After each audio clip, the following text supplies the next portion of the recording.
হাতে মাত্র 10 মিনিট সময় থাকলে ভেন্ডির এই রেসিপিটা অবশ্যই একবার ট্রাই করবেন। সম্পূর্ণ নিরামিষ, আর নিরামিষের দিনে ভেন্ডির এই রকম একটা রেসিপি থাকলে এক থালা ভাত কিন্তু নিমেষেই শেষ হয়ে যাবে। নমস্কার বন্ধুরা, আমি মুনমুন কিচেনে আপনাদের সবাইকে স্বাগত। অবশ্যই এই রেসিপিটা একবার হলেও ট্রাই করার অনুরোধ রইল।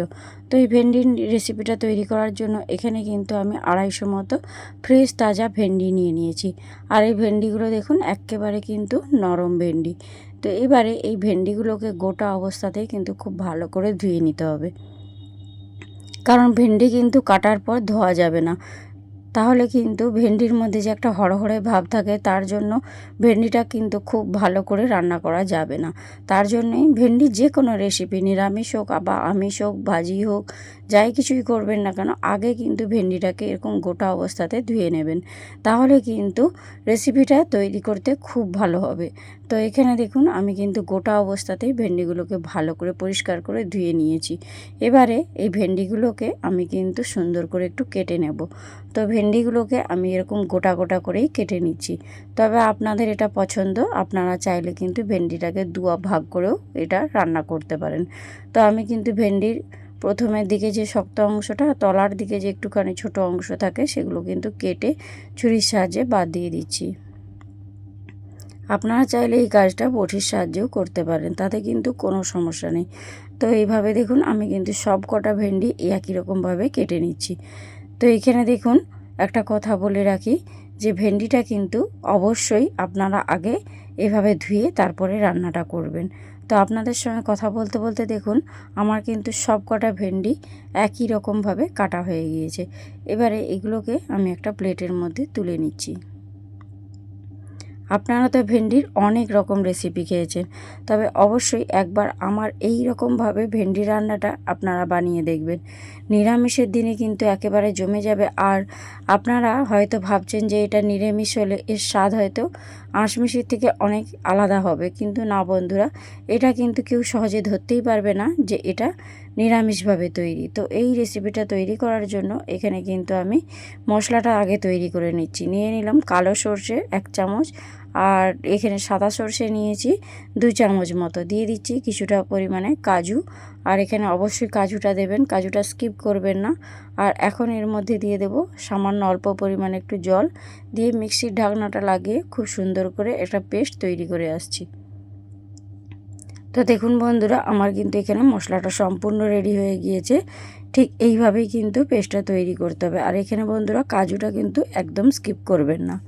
এবারে গ্যাসের উপর আমি একটা কড়াই বসিয়ে দিয়েছি, আর কড়াইটা খুব ভালো করে গরম হয়ে গেলে এর মধ্যে দিয়ে দিচ্ছি বেশ কিছুটা পরিমাণে সর্ষের তেল।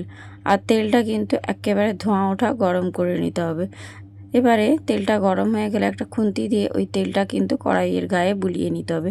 তাহলে ভেন্ডিটা কিন্তু কড়াইয়ের গায়ে একদম লেগেও যাবে না আর জড়িয়েও যাবে না। পারফেক্টভাবে যদি কড়াইটা গরম থাকে, তাহলে ভেন্ডিগুলো যখন রান্না করবেন তখন কড়াইয়ের গায়ে জড়িয়ে যাবে না। এবারে ওই তেলের মধ্যে সামান্য অল্প একটু হলুদ দিয়ে দেবেন, তাহলে এর কালারটা ভীষণ সুন্দর আসে। এবারে এই তেলের মধ্যে আমি কেটে রাখা যে ভেন্ডিগুলো, এগুলো কিন্তু সবগুলোই দিয়ে দিচ্ছি। এবারে কিন্তু ভেন্ডিগুলোকে খুব ভালো করে কষিয়ে নিতে হবে। আর যে কোনো সবজি বন্ধুরা কষানোর কাছে কিন্তু রেসিপির স্বাদ অনেকাংশে নির্ভর করে। আপনারা যত যে কোনো সবজি রান্না করবেন, তা সেটা যখন তেলের মধ্যে কষবেন তখন কিন্তু তার স্বাদ আলাদা হয়। তার জন্য এখানে কিন্তু আমি ভেন্ডিটাকে এইভাবে ঢাকনা দিয়ে দিয়ে কষিয়ে নিচ্ছি। এতে কি হবে বন্ধুরা, ভেন্ডিটা কিন্তু এই কষানোর সময় 99% সেদ্ধ হয়ে যাবে। তখন কিন্তু আলাদা করে আর ঢাকনা দিয়ে এটাকে সেদ্ধও করতে হবে না। এর মধ্যে যে একটা হালি ভাব রয়েছে সেটাও কিন্তু সম্পূর্ণ চলে যাবে। তার জন্য এইভাবে বারে বারে আমি ঢাকনা দিয়ে দিয়েই রান্নাটা করে নিচ্ছি। তো এখন দেখুন আস্তে আস্তে কিন্তু এর গায়ের যে সবুজ ভাবটা, এটা কিন্তু অনেকটাই কেটে যাবে। একটু যখন গাটা ভাজা ভাজা হয়ে আসবে, সেই পর্যায় পর্যন্ত আমি ভেন্ডিটাকে কিন্তু ভেজে নেব। এখন আমি এর মধ্যে দিয়ে দিচ্ছি পরিমাণ মতো লবণ। তো আপনারা হয়তো ভাবছেন যে প্রথমেই লবণটা দিইনি কেন, না, ভেন্ডি যখন ভাজবেন তখন সঙ্গে সঙ্গে কিন্তু লবণ দেবেন না। একটু যখন নাড়াচাড়া করে গায়ের কালারটা এইভাবে চেঞ্জ হবে, তারপরে কিন্তু লবণটা দেবেন। তাহলে দেখবেন এতে ভেন্ডিটা কিন্তু খুব সুন্দর কষানো হবে।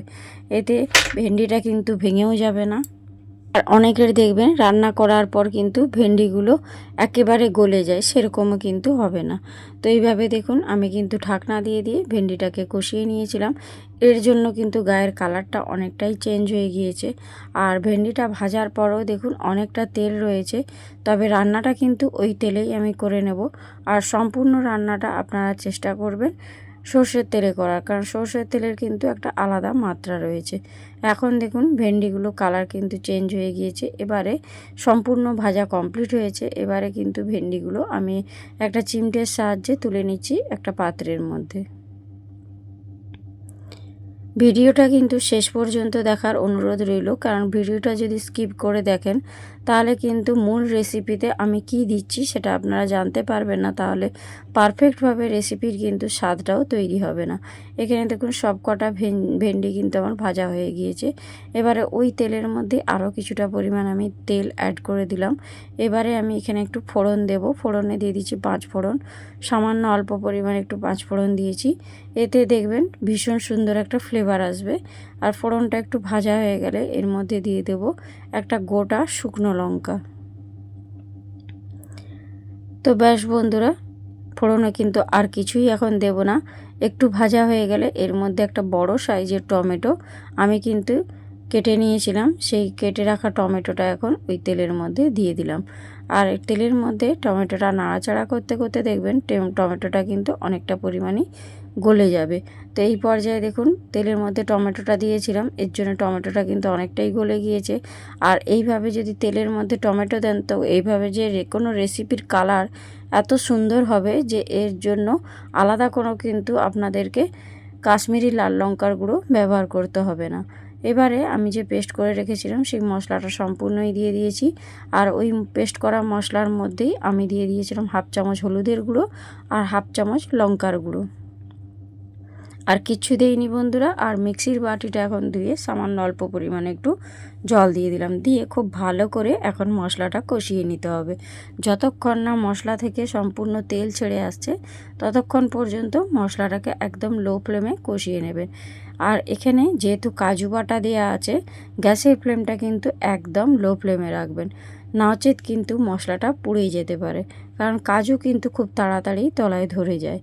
তো তার জন্যই আপনাদেরকে কিন্তু এই কথাটা আমি বলে দিলাম।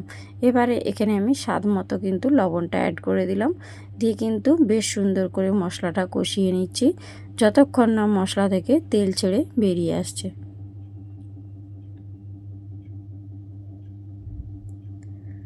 তো এই পর্যায়ে দেখুন বন্ধুরা, মশলা থেকে কিন্তু অলরেডি তেল ছাড়তে শুরু করে দিয়েছে। ভীষণ সুন্দরভাবে মশলাটা কষানো হয়ে গিয়েছে। আর আমি যে জলটা দিয়েছিলাম মিক্সি ধুয়ে, সেই সম্পূর্ণ জল দিয়েই কিন্তু আমি কষিয়ে নিয়েছি। এখন মশলা থেকে অলরেডি কিন্তু তেল ছেড়ে দিয়েছে, এর থেকে বেশি কিন্তু আর কষানোর কোনো প্রয়োজন নেই।